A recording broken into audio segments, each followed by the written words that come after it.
என்ன மிருதங்கத்தை வச்சுட்டு ரிசர்ச் பண்றியா நீ?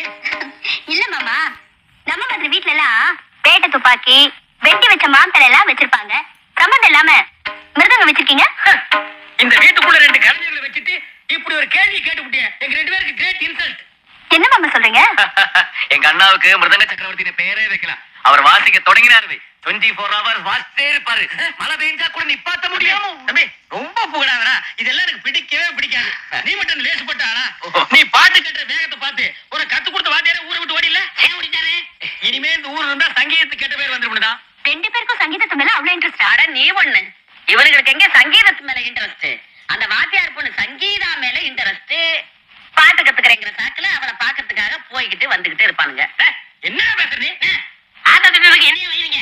ஆரம்பக்காரன் தப்பானா ஆள்காரன் தான் வச்சுக்குவாங்க. என்ன மிருதங்கட்ட? இது மிருதங்க மாடா. அத கொடுங்க.